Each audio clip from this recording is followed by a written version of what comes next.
All right, so buckle up, everybody, because today we're taking a deep dive into a story that's, well, it's ancient, but it's got some surprisingly relevant lessons about leadership and pressure, even for us today. Yeah, I mean, these stories really do stand the test of time, don't they? They really do. Yeah. And we're going way back to the Bible, specifically 1 Samuel chapter 13. Things get a little intense, shall we say, for King Saul. It's a really gripping story, and it's not just about, you know, ancient battles and all the rituals they did back then. It's about the human side of things, the choices we make, when the stakes are high, and how those choices just kind of ripple outward and affect everything. Yeah, absolutely. Okay, so picture this. Saul, he's this brand new king of Israel, and he finds himself up against this massive Philistine army. Talk about a trial by fire, right? Yeah, no kidding. And his troops, I mean, you can understand why they'd be freaking out a little bit, right? I mean, I would be. For sure. So they're all waiting for this prophet Samuel to show up and conduct this ceremony before they head into battle. Right. And we have to remember that back then, religion wasn't just like a Sunday thing. It was woven into like literally every part of their lives, especially warfare. So waiting for Samuel wasn't just like, oh, we're just waiting for this guy to do his thing and then we attack. It was like a huge sign of faith and obedience. Like they really believed that God's timing, God's guidance, that was what mattered. It's like saying, hold on, guys. We need the green light from HQ before we launch this whole operation. Makes sense. Exactly. But as you can imagine, the pressure on Saul is just mounting, right? Oh, yeah. I mean, you've got time ticking away, soldiers deserting, enemies getting closer and closer. You can almost feel the tension in that moment. Oh, absolutely. And it's easy for us to sit back and judge. Totally. But put yourself in his shoes. I mean, he's young. He's probably feeling the weight of like his entire nation on his shoulders. Yeah, he's got this enemy that could just wipe them out. Right.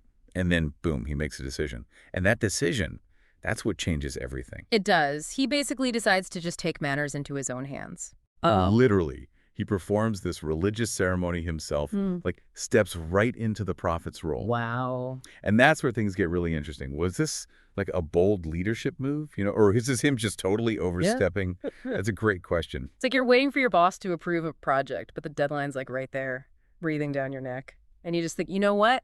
I'm going for it. Sometimes it works out right. Sometimes. Yeah, sometimes not so much. And in Saul's case, well, let's just say Samuel was not exactly thrilled when he finally showed up. Oh, boy. I bet that was awkward. It was. He basically told Saul, you really messed up here, big time. This whole thing wasn't just about the ceremony. It was about obedience, trusting the process. And those consequences were pretty devastating, huh? They were. This one impulsive action, driven by fear, wanting to control the situation, it ended up costing Saul his dynasty. Wow. That's a tough lesson. It is. It reminds us that good intentions aren't always enough. Sometimes, even when we mean well, not trusting the process can have some really serious consequences. This is so true.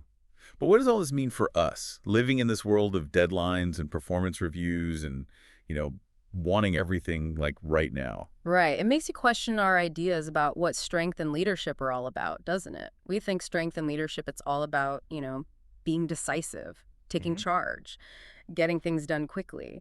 But this story, it's like it suggests there's another kind of strength, a deeper strength, knowing when to hold back, when to ask for guidance, trusting something bigger than yourself, even if it means waiting. Yeah.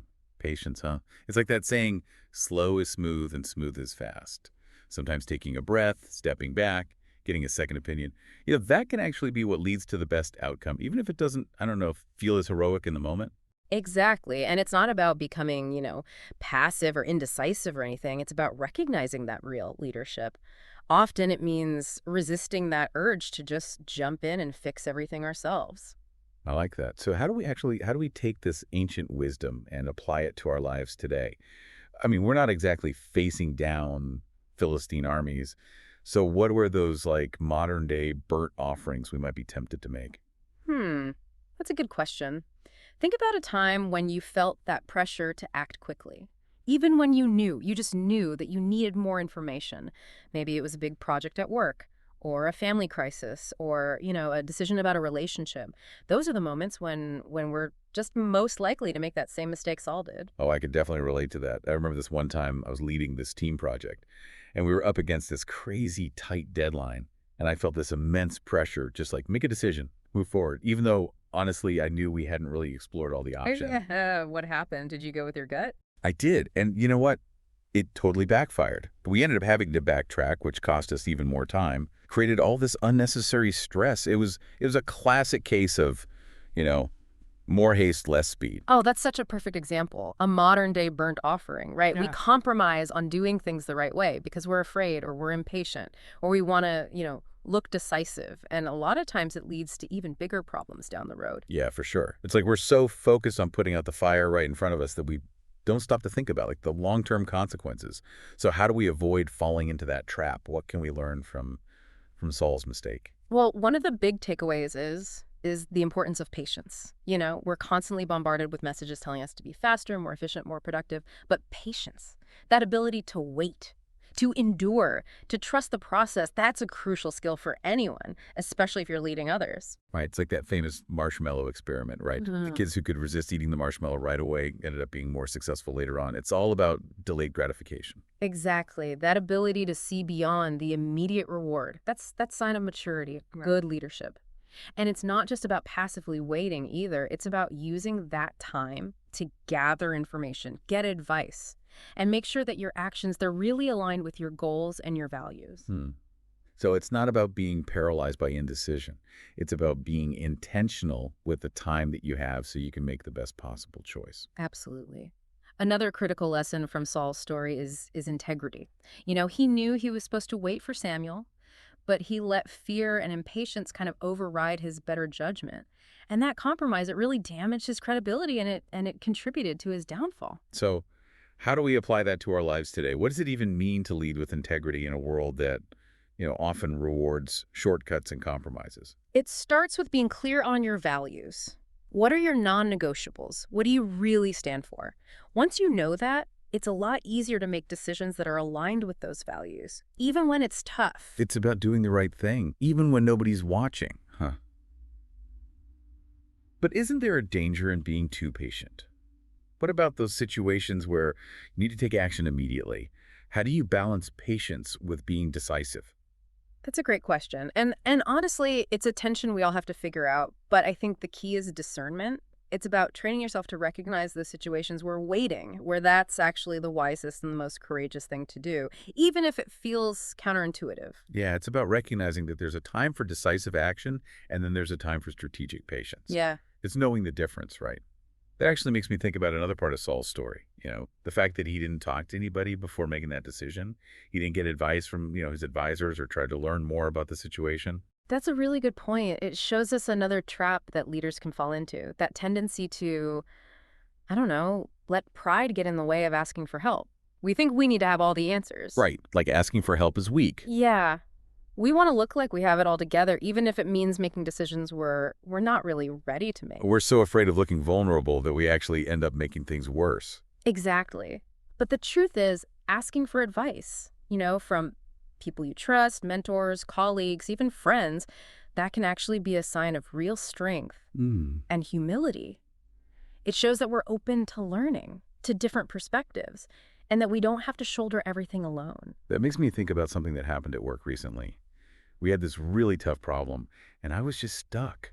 I kept trying to figure it out on my own, but I wasn't getting anywhere. Finally, I swallowed my pride and asked a coworker for their input. I bet that helped a lot. It did. They had a totally fresh perspective, and together we came up with this solution that I never would have come up with by myself.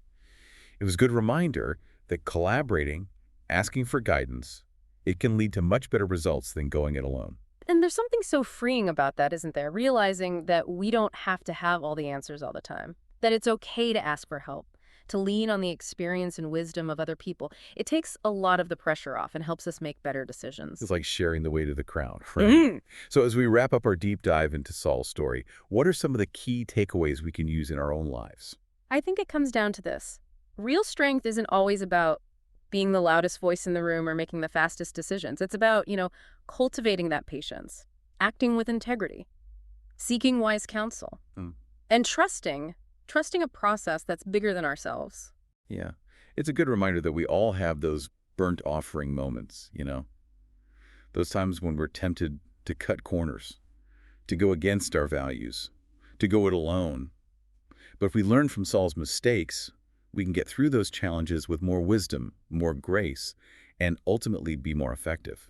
And even when we mess up, even when we make a choice and we wish we hadn't, there's always a chance to learn and grow from those experiences. Leadership isn't about being perfect, it's about making progress. That's a great point to end on. It's not about never messing up. It's about how we deal with those mistakes and what we learn along the way.